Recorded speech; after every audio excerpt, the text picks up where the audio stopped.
Hello everyone, मैं रोली वर्मा राजकिशोरी देवी शिक्षण प्रशिक्षण सेवा संस्थान के यूट्यूब चैनल में आप सभी का स्वागत करती हूँ। आज हम लोग डीएड के कॉमन पेपर जो एचआई, वीआई और डीएड आईडीडी तीनों में ही कॉमन पेपर है, इंक्लूसिव एजुकेशन। इंक्लूसिव का मतलब होता है समावेशी शिक्षा। आज हम लोग उस पर डिस्कशन करेंगे और उसके बारे में थोड़ा सा अध्ययन करेंगे और उससे रिलेटेड कुछ क्वेश्चंस को भी हल करेंगे। जैसा कि आज का हमारा टॉपिक रहा है समावेशी शिक्षा और बाधा रहित वातावरण, अर्थात inclusive education and barrier free environment. एक स्पेशल बच्चे के लिए बहुत इंपॉर्टेंट हो जाता है बैरियर फ्री इन्वायरमेंट, क्योंकि अगर एक हम नॉर्मल बच्चे को पढ़ा रहे हैं तो उसमें अगर बैरियर फ्री इन्वायरमेंट नहीं भी है तो भी वो बच्चा कोलैबोरेट कर लेगा। लेकिन अगर हम एक स्पेशल बच्चे को टीच कर रहे हैं, स्पेशल बच्चे पे वर्क कर रहे हैं, तो हमें उसके लिए उसके अकॉर्डिंग क्लासरूम का एनवायरनमेंट या हम कह सकते हैं उसका पाठ्यक्रम, सिलेबस, इन सभी चीज़ों को बनाना पड़ता है, जिसे हम बैरियर फ्री इन्वायरमेंट कहते हैं, जो उसके अकॉर्डिंग यानी कि स्कूल का इंफ्रास्ट्रक्चर से लेकर के उस बच्चे के बैठने की व्यवस्था, इन सभी चीज़ों को हम उस बच्चे के अकॉर्डिंग बनाते हैं ताकि वो शिक्षा में अब ऐसी कोई भी इन्वायरमेंटल प्रॉब्लम क्रिएट ना हो जिससे बच्चा शिक्षा से वंचित रह सके। जैसे कि अगर सपोज एक लोकोमोटर डिसेबिलिटी का बच्चा है, चल नहीं सकता, चलन दिव्यांगता है उसमें, तो हम उसे कक्षा में अपने स्कूल में कक्षा तक पहुंचने के लिए उससे रैंप का यूज़ कर सकते हैं ताकि वो अपनी क्लास तक ईजिली पहुंच सके। कोई एचआई बच्चा है तो हम उसे एफएम प्रणाली के द्वारा शिक्षित कर सकते हैं। तो समावेशी शिक्षा स्पेशल बच्चों के लिए ही बनाई गई है ताकि वह बैरियर फ्री इन्वायरमेंट में ईजिली सामान्य बच्चों के साथ कोलैबोरेट करके पढ़ सके। आइए हम लोग इस पर अध्ययन करते हैं। पहला कि हमारा जैसे समावेशी शिक्षा क्या है। समाज में हर व्यक्ति को शिक्षा प्राप्त करने का समान अवसर उपलब्ध कराना, समान अवसर देना एक उसका लोकतांत्रिक अधिकार है, लोकतांत्रिक व्यवस्था है, जिसमें हम बच्चों को समाज में एक किसी विशेष वर्ग को ही शिक्षित करने के पक्षधर नहीं हैं, बल्कि हम उन्हें शिक्षा के हर उस बच्चे तक पहुंचाने का प्रयास करेंगे जिसे शिक्षा की रिक्वायरमेंट है। शिक्षा हर बच्चे का अधिकार है। अगर उसका आईक्यू लेवल 40% है तब भी उसे शिक्षा प्राप्त करने का अधिकार है। हाँ, ज़रूर उस बच्चे पे हमें मेहनत ज़्यादा करनी पड़ेगी, लेकिन शिक्षा एक सभी बच्चों का अधिकार है। समावेशी शिक्षा हमें ये सिखाती है कि अगर कोई बच्चा डिसेबल्ड है या स्पेशल एबल्ड है तो हम उन बच्चों को एक सामान्य बच्चों के साथ कैसे शिक्षित करें, सामान्य बच्चों के साथ कैसे शिक्षा दें ताकि वह उन बच्चों के साथ कोलैबोरेट होकर के अपने आप को भी उन बच्चों से भिन्न ना समझ करके अपने को भी एक सामान्य बच्चा समझ करके शिक्षा समान एनवायरनमेंट में ग्रहण करें। समावेशी शिक्षा का मुख्य उद्देश्य यही है कि जो स्पेशल बच्चे वो सामान्य बच्चों के साथ एक साथ शिक्षा एक ही छत के नीचे पढ़ सकें, क्योंकि जब बच्चा एजुकेशन लेकर के जब बाहर एनवायरनमेंट में जाता है या अपने आसपास के समुदाय में जाता है तो वो बच्चा कहीं ना कहीं सामान्य लोगों से ही इंटरेक्ट होता है, उसका सामान्य लोगों के साथ घुलता मिलता है, तो वो उन चीज़ों को अच्छे से सीख नहीं पाता, एडजस्ट नहीं हो पाता उस माहौल में। लेकिन अगर वो समावेशी शिक्षा के अंतर्गत उसने अगर शिक्षा ग्रहण की है तो वो आसानी से अपने एनवायरनमेंट में, समुदाय में आसानी से घुल मिल पाता है, आसानी से चीज़ों को सीख सकता है। समावेशी शिक्षा की परिभाषा। समावेशी शिक्षा का अर्थ एक ऐसी शिक्षा व्यवस्था से जो बिना किसी भेदभाव, बिना किसी लिंग, स्तर, जाति, धर्म आदि को बिना किसी बाधा मुक्त करके हम उन्हें शिक्षा प्रदान करते हैं। हम बच्चे को किसी प्रकार की भेद नहीं करते, चाहे वो जाति के अनुसार हो, धर्म के अनुसार हो या उसके आर्थिक स्तर के अनुसार हो। प्रत्येक छात्र को हम उनकी आवश्यकताओं के ध्यान में रखकर शिक्षा देते हैं। उसे हम समावेशी शिक्षा कहते हैं क्योंकि शिक्षा हर बच्चे का अपना मूलभूत अधिकार है। समावेशी शिक्षा के प्रमुख तत्व कौन कौन से हैं? पहला, समानता। ये बहुत इंपॉर्टेंट है कि हर बच्चे की शिक्षा कैसे होनी चाहिए, उसको हम शिक्षित करने का मूल आधार क्या है। पहला, समावेशी शिक्षा के कौन कौन से तत्व हैं? पहला तत्व है समानता। सभी छात्रों को समान अवसर प्रदान करना समानता कहलाता है, जिसमें हम समावेशी शिक्षा के अंतर्गत सभी बच्चों को समान शिक्षा का अवसर प्रदान करते हैं, चाहे वो दिव्यांग हो या एक सामान्य बच्चा हो। दूसरा, भेदभाव रहित दृष्टिकोण। अगर हमारे क्लासरूम में एक बच्चा स्पेशल चाइल्ड है और एक नॉर्मल चाइल्ड है, तो हम उसे बिना किसी भेदभाव के ही शिक्षित हमें करना चाहिए।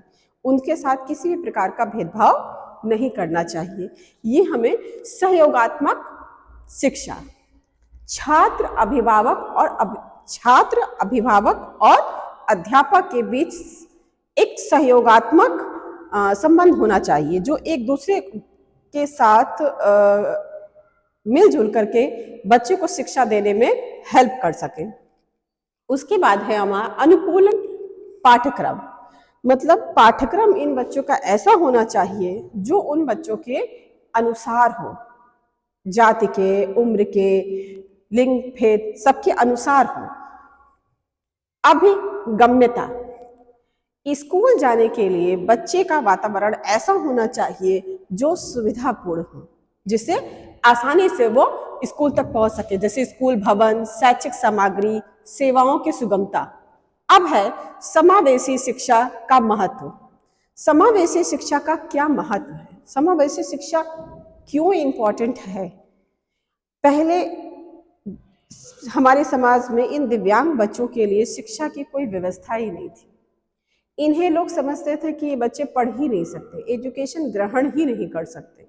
लेकिन जैसे जैसे लोगों ने पढ़ाई की, एजुकेटेड हुए, तो उन्होंने भी इन बच्चों के लिए कुछ सोचा कि नहीं, इन्हें भी एजुकेशन की आवश्यकता है, इन्हें भी पढ़ना चाहिए। अब हम बात करेंगे समावेशी शिक्षा का महत्व। सामाजिक समरसता, मतलब समाज में समानता और एकता को बढ़ावा देना। समावेशी शिक्षा का ये बहुत ही इम्पोर्टेंट महत्व है कि समाज में उन बच्चों को एक सारता देना, मतलब एकता को बढ़ावा देना, चाहे वो स्पेशल हो या नॉर्मल हो। उसके बाद है सभी के लिए शिक्षा। यह सुनिश्चित करना कि सभी बच्चों को हमें शिक्षा देनी चाहिए। आर्थिक विकास, सभी को समान अवसर देना, मानव संसाधन का अधिकतम उपयोग करना, ये बहुत इंपॉर्टेंट है। उसके बाद है सकारात्मक दृष्टिकोण। विकलांग, ये हम कह सकते हैं दिव्यांग और वंचित छात्रों को समाज के प्रति उनका नजरिया बदलना।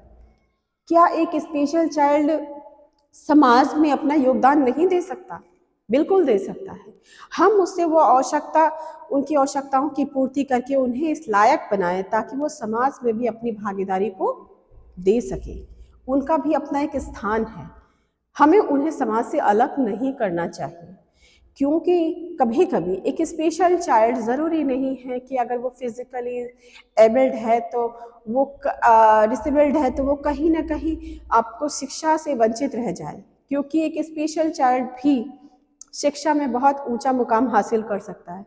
बाकायदा हमें उसको सपोर्ट की ज़रूरत है, हमारी सहानुभूति की ज़रूरत है, हमारी आवश्यकता से ज़्यादा केयर की ज़रूरत है। उन बच्चों को हमें इन नॉर्मल बच्चों से थोड़ा अधिक उनके साथ मेहनत करने की आवश्यकता है। आइए हम बात करते हैं बाधा रहित वातावरण की अवधारणा। बैरियर फ्री इन्वायरमेंट क्या है? बैरियर फ्री इन्वायरमेंट, बाधा रहित वातावरण का अर्थ है एक ऐसा परिवेश जिसमें हर व्यक्ति, विशेष रूप से दिव्यांग और वंचित वर्ग, बिना किसी शारीरिक, मानसिक, सामाजिक बाधा के अपने जीवन को स्वतंत्र रूप से जी सके। इसमें भौतिक ढांचा, नीतियां, सेवाएं और सामाजिक दृष्टिकोण सम्मिलित है। बैरियर फ्री इन्वायरमेंट केवल एक स्पेशल बच्चे के लिए ही नहीं होता, बल्कि उन बच्चों के लिए भी होता है जो आर्थिक रूप से पिछड़े हुए हैं, जिनकी आर्थिक स्थिति उतनी अच्छी नहीं है और उनके लिए भी हम एक ऐसा वातावरण क्रिएट करते हैं ताकि वह बिना किसी फाइनेंशियली हेल्प के वो पढ़ सकें। उनका उनसे मतलब निःशुल्क शिक्षा, एक तरह से हम कह सकते हैं कि उन्हें निःशुल्क शिक्षा प्रदान करनी चाहिए।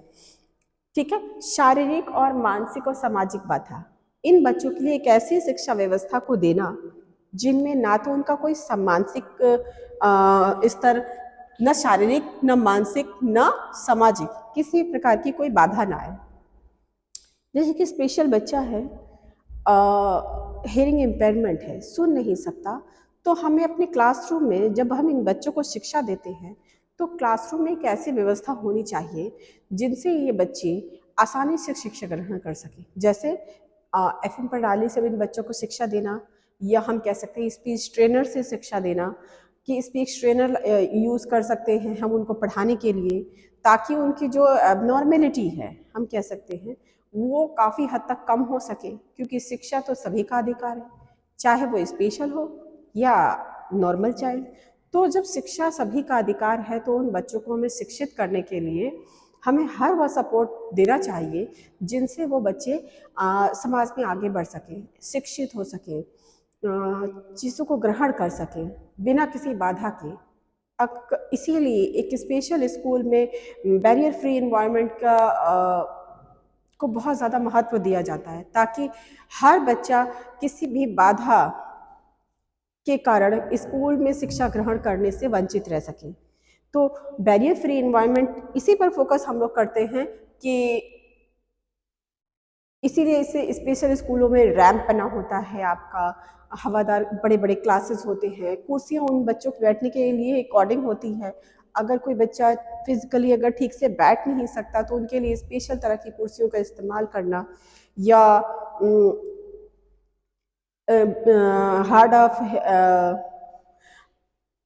जैसे जिन बच्चों को कम दिखाई देता है तो उनके लिए ऐसा क्लासरूम बनाना जिसमें प्रकाश की पूरी संपूर्ण व्यवस्था हो। तो ये चीज़ इम्पॉर्टेंट रखती है इन बच्चों के लिए। इसीलिए समावेशी शिक्षा में हम बैरियर फ्री इन्वायरमेंट की बैरियर फ्री इन्वायरमेंट रिक्वायरमेंट होता है इस प्रकार के वातावरण को बनाने के लिए।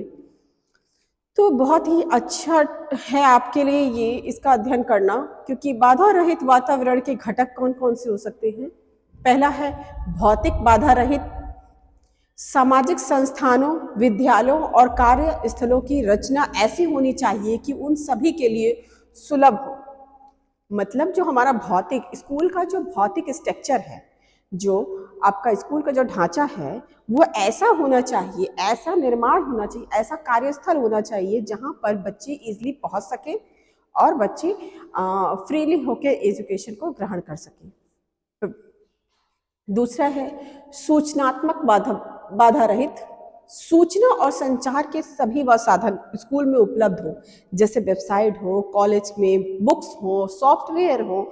ये जैसे हम स्पेशल बच्चों के लिए एक AAC मेथड होता है, एगुमेंटेटिव अल्टरनेटिव कम्युनिकेशन का मेथड होता है, जो एक कंप्यूटराइज्ड मेथड है इन बच्चों के लिए एजुकेशन के लिए।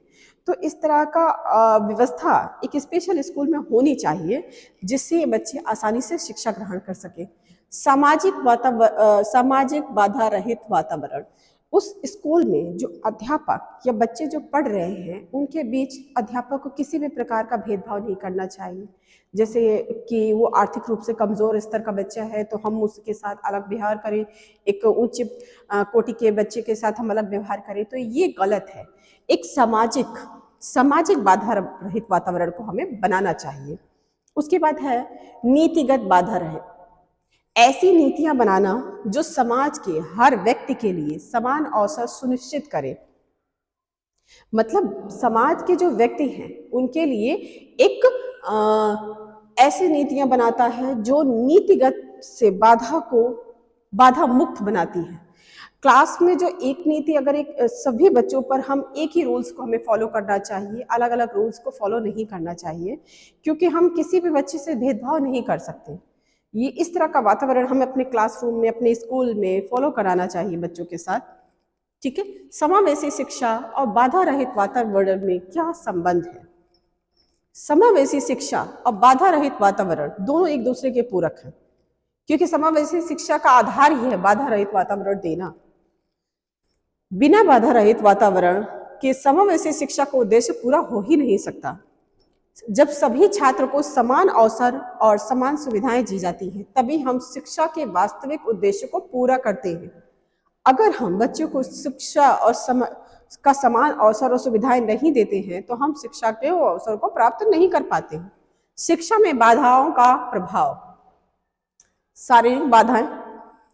विद्यालय के भवन और कक्षाओं में और शौचालयों में असुलभ होना, ये बहुत इंपॉर्टेंट होता है शारीरिक बाधा के लिए। आर्थिक बाधा कौन सी हो सकती है? शिक्षा में की उच्च लागत और गरीब परिवारों की आर्थिक स्थिति। थर्ड है आपका सामाजिक बाधा। सामाजिक बाधाएं कौन कौन सी हो सकती हैं? जैसे जाति हो गया, लिंग हो गया, भेदभाव, लिंग भेद और दिव्यांगता को लेकर समाज में एक नकारात्मक सोच फैली हुई है, लेकिन हमें इस नकारात्मक सोच को बदलना है। उसके बाद है संवेदीय बाधाएं। दृष्टिहीन और श्रवण बाधित और मानसिक दिव्यांग बच्चों के लिए, छात्रों के लिए उपयुक्त साधनों की कमी होना। उनके लिए जो साधन है उसकी कमी होती है, तो ये एक तरह की बाधाएं हैं जो उन बच्चों के लिए हमें उस अपनी विद्यालय में उनको दूर करना होता है। दूसरा है आपका समावेशी शिक्षा के लिए आवश्यक उपाय। हम समावेशी शिक्षा के लिए और कौन कौन से उपाय कर सकते हैं?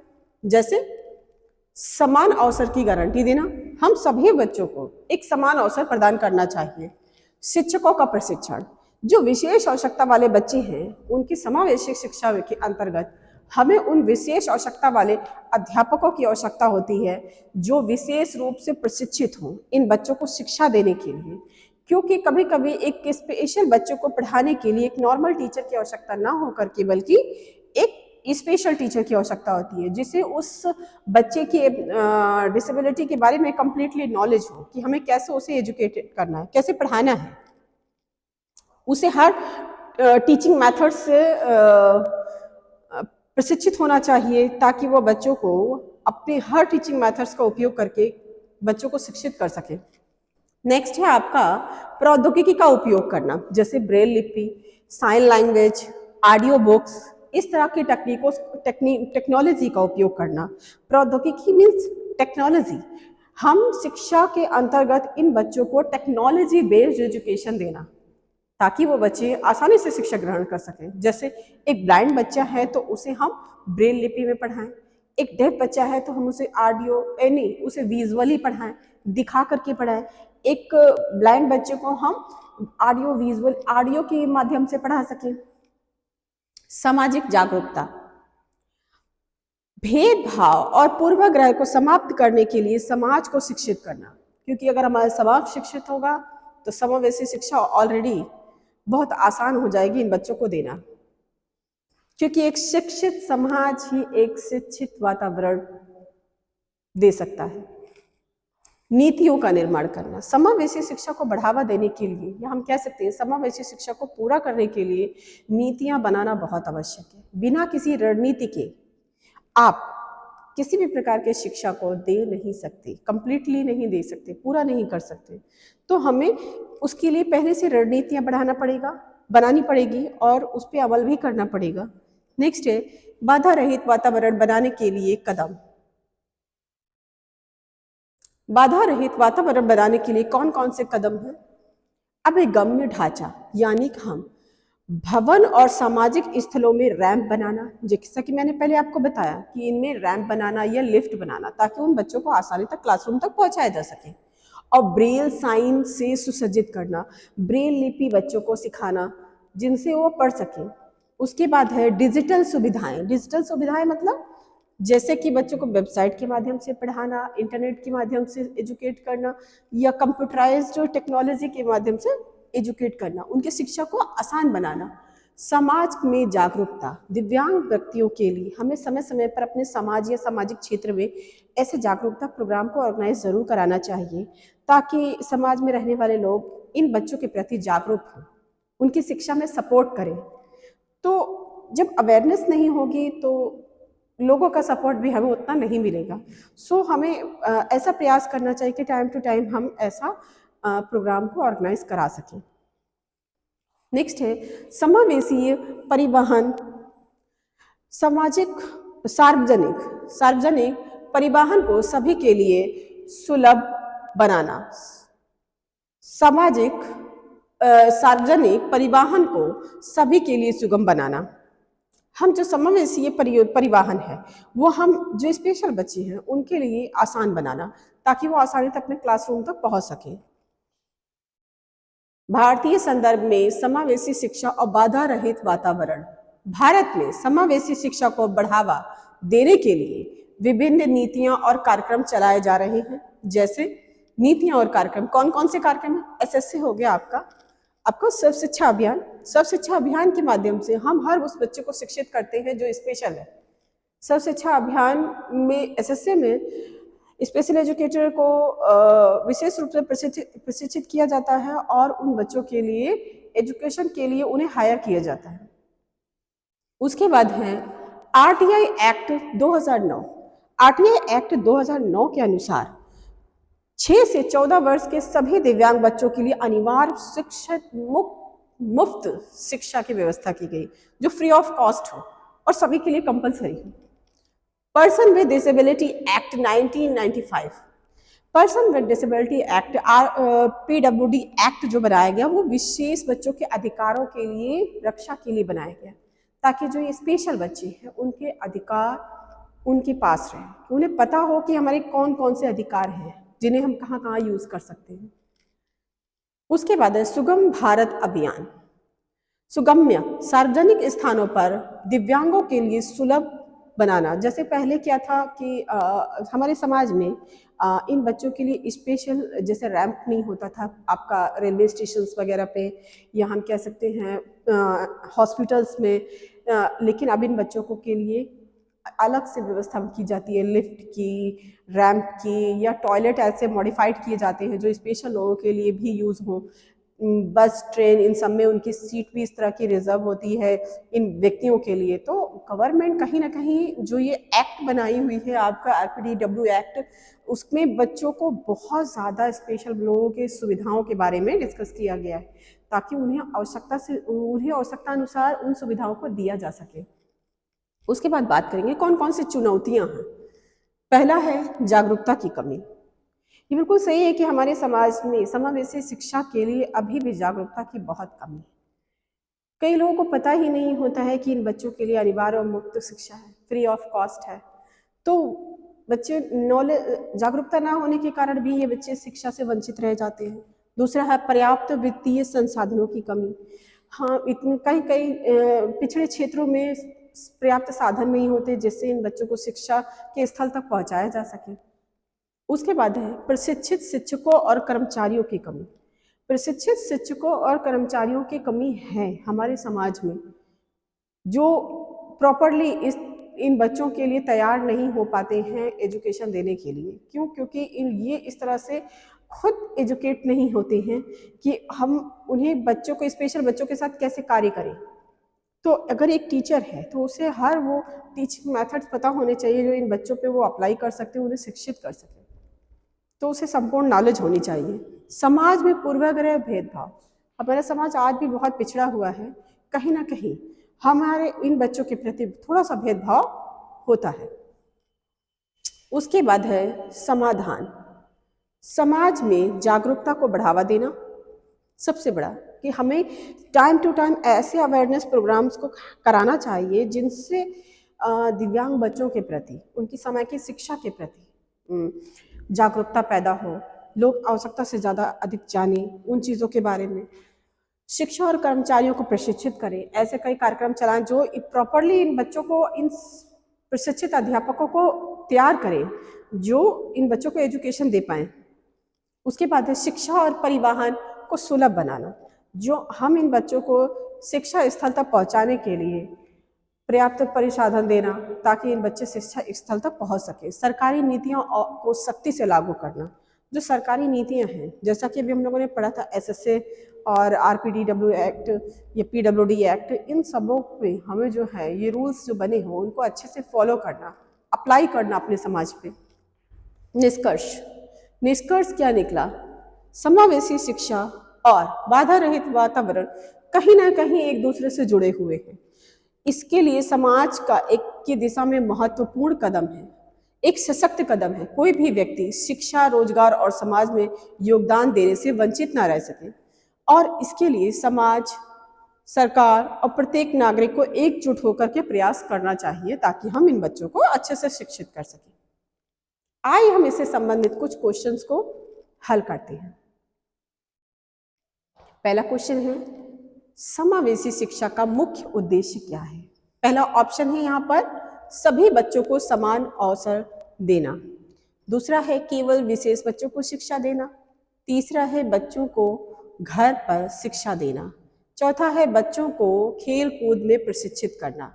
समावेशी शिक्षा का मुख्य उद्देश्य है सभी बच्चों को समान अवसर देना। उसके बाद है दूसरा क्वेश्चन है, समावेशी शिक्षा में किस प्रकार के बच्चों को शिक्षा दी जाती? पहला ऑप्शन है केवल सामान्य बच्चे। दूसरा ऑप्शन है केवल दिव्यांग बच्चे। तीसरा ऑप्शन है सामान्य और दिव्यांग दोनों। और डी ऑप्शन है केवल नर्सरी के बच्चे। समावेशी शिक्षा में किस प्रकार के बच्चों को शिक्षा देनी चाहिए? ऑप्शन नंबर सी, सामान्य और दिव्यांग दोनों बच्चों को शिक्षा एक साथ दी जाती है। क्वेश्चन नंबर थर्ड, समावेशी शिक्षा के तहत बच्चों के लिए सबसे बड़ी बाधा क्या हो सकती है?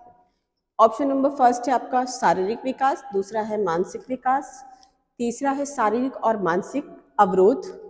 और चौथा है ऑप्शन बच्चों का छोटा आकार। तो इसका ऑप्शन नंबर सी सही होगा। समावेशी शिक्षा के लिए सबसे बड़ी बाधा शारीरिक और सामाजिक अवरोध है। क्वेश्चन नंबर 4, समावेशी शिक्षा में शिक्षक की भूमिका क्या है? पहला है ऑप्शन नंबर 1, सिर्फ कक्षा में पढ़ना, सिर्फ कक्षा में पढ़ाना। ऑप्शन नंबर 2, बच्चों के बीच भेदभाव करना। ऑप्शन नंबर 3, सभी बच्चों को समान शिक्षा देना। ऑप्शन नंबर 4, केवल दिव्यांग बच्चों की सहायता देना। समावेशी शिक्षा में शिक्षक की भूमिका क्या है? सिर्फ सभी बच्चों को समान शिक्षा देना। ऑप्शन नंबर सी इसका राइट आंसर है, सभी बच्चों को समान शिक्षा देना। अब क्वेश्चन नंबर 5 को हम लोग हल करते हैं। समावेशी शिक्षा को सफल बनाने के लिए किसकी आवश्यकता होती है? केवल अच्छा पाठ्यक्रम, अच्छे शिक्षक का प्रशिक्षक, छात्र के लिए खेलकूद गतिविधियां, उच्च गुणवत्ता वाली परीक्षा प्रणाली। समावेशी शिक्षा को सफल बनाने के लिए किसकी आवश्यकता होती है? समावेशी शिक्षा को सफल बनाने के लिए ऑप्शन नंबर बी, एक अच्छे शिक्षक का प्रशिक्षण बहुत ज्यादा इंपॉर्टेंट लगता है। अगर एक शिक्षक अच्छी तरह से अगर प्रशिक्षित है तभी वह समावेशी शिक्षा को सफल बना पाएगा। आते हैं अपने नेक्स्ट क्वेश्चन पे। क्वेश्चन नंबर 6, समावेशी शिक्षा में मानसिक दिव्यांग वाले बच्चों के लिए सबसे बड़ी चुनौती क्या है? शारीरिक कमजोरी, option number A. Option number B, सामाजिक समझ की कमी। ऑप्शन नंबर सी, खेल कूद में भाग लेना। ऑप्शन नंबर डी, समाज अवरोध। समावेशी शिक्षा में मानसिक दिव्यांग बच्चों के लिए सबसे बड़ी चुनौती है मानसिक समझ में कमी। Option number B. अब हम बात करेंगे क्वेश्चन नंबर 7 की। समावेशी शिक्षा में समानता का अर्थ क्या है?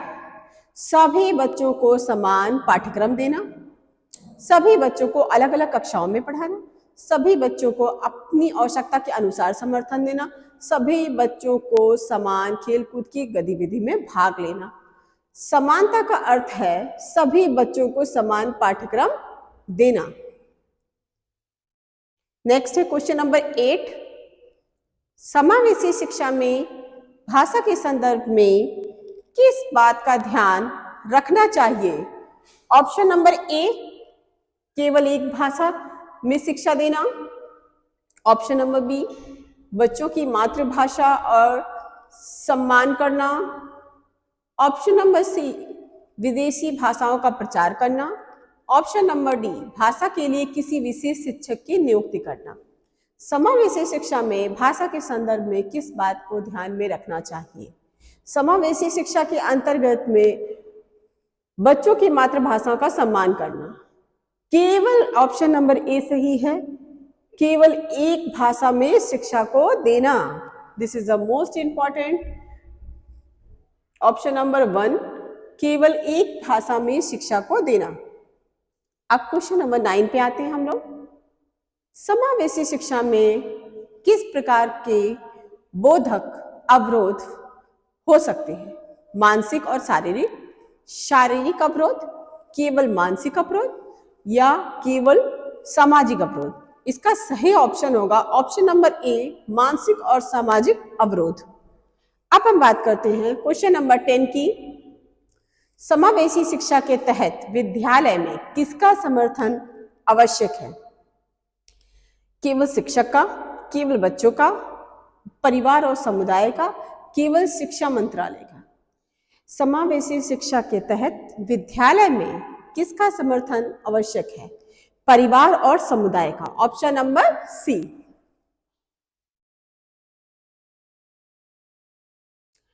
अब हम बात करेंगे प्रश्न नंबर 11।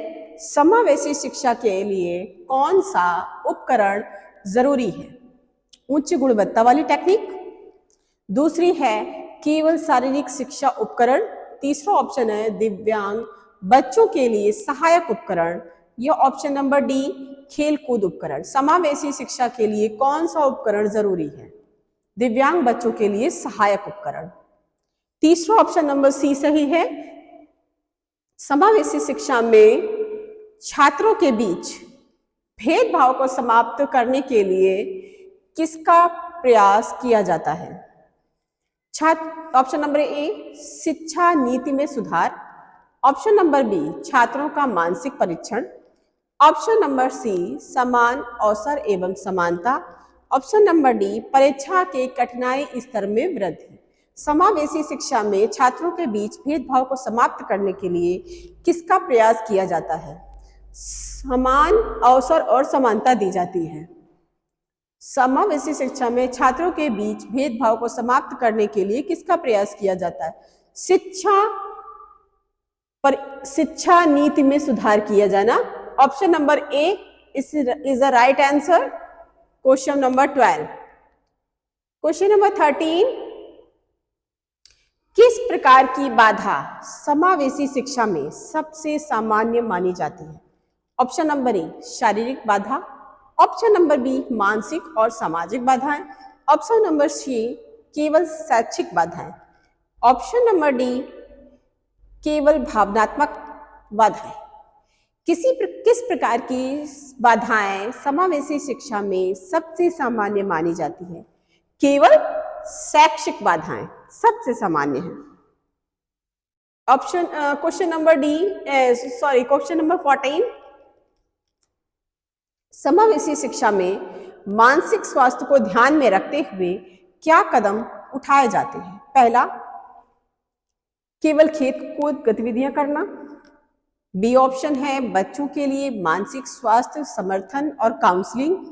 ऑप्शन नंबर सी, छात्रों को परीक्षा में बैठाने से मना करना। ऑप्शन नंबर डी, बच्चों को घर पर शिक्षा देना। समावेशी शिक्षा में मानसिक स्वास्थ्य को ध्यान में रखते हुए क्या कदम उठाए जाते हैं? केवल खेल कूद गतिविधियों का आयोजन, बच्चों के मानसिक स्वास्थ्य और समर्थन और counselling. Option number B is the right answer. अब क्वेश्चन नंबर हम 15 के बारे में पढ़ते हैं। समावेशी शिक्षा में किस प्रकार के बच्चों को आधिकारिक समर्थन की आवश्यकता होती है?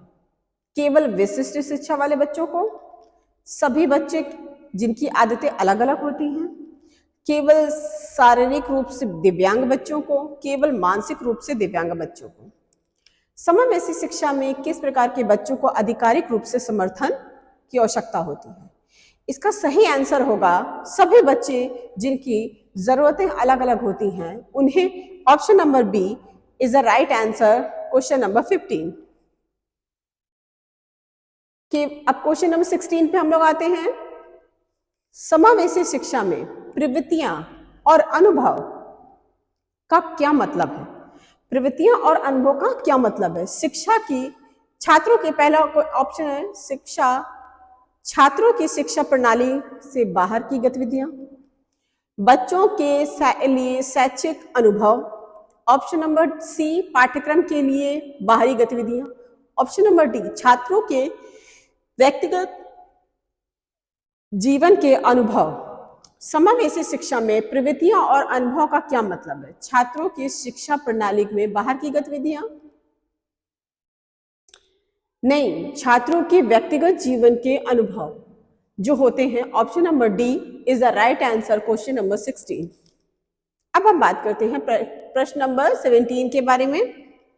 समावेशी शिक्षा में सबसे बड़ी सामाजिक बाधा क्या है? बच्चों का सामाजिक शारीरिक विकास, ऑप्शन नंबर बी बच्चों के बीच भेदभाव, ऑप्शन नंबर सी बच्चों का मानसिक विकास, ऑप्शन नंबर डी बच्चों का उच्च शिक्षा प्राप्त करना। समावेशी शिक्षा में सबसे बड़ी सामाजिक बाधा है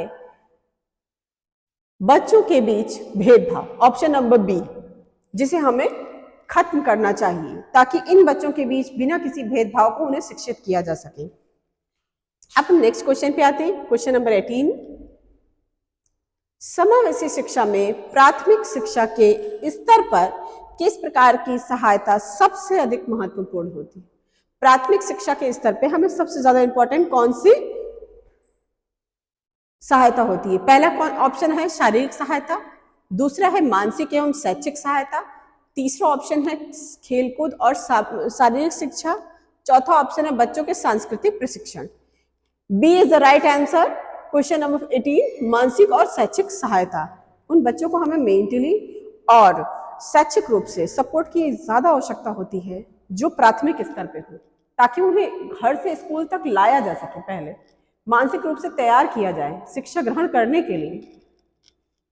अब बात करते हैं क्वेश्चन नंबर 19 में। समावेशी शिक्षा में शिक्षक को क्या कौशल चाहिए?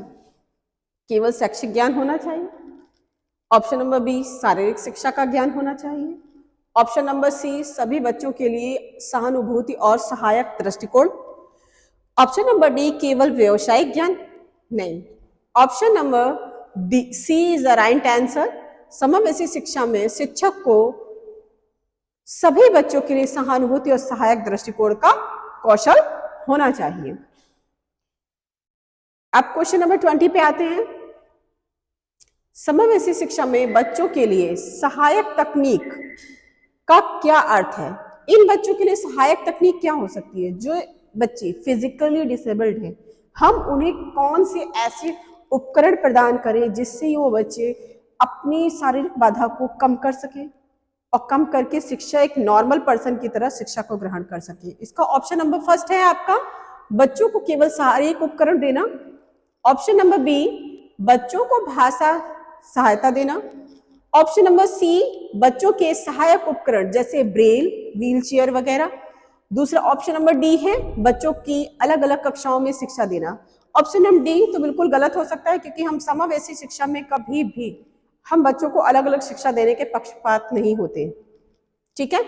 इसका समावेशी शिक्षा में विशेष बच्चों के लिए सहायक तकनीक में सबसे ज्यादा इंपॉर्टेंट है question point number 7 option number C बच्चों को सहायक उपकरण जैसे braille, wheelchair, blind stick और आपका ऑडियो वीडियो कैसेट्स या हम कह सकते हैं ऑडियो वीडियो बुक्स, जो इस तरह के प्रोवाइड किए जाते हैं मटेरियल, AAC मेथड्स जो इन बच्चों के लिए कंप्यूटराइज्ड मेथड होता है जिससे ये बच्चे शिक्षा ग्रहण कर सके, जिससे इनका टीचिंग का मेथड जो है थोड़ा सा इजी हो सके, शिक्षा का प्रोसेस थोड़ा इजी हो सके, जिस सहायक उपकरण से ये बच्चे शिक्षा ग्रहण कर सके। इसका राइट आंसर होगा ऑप्शन नंबर सी।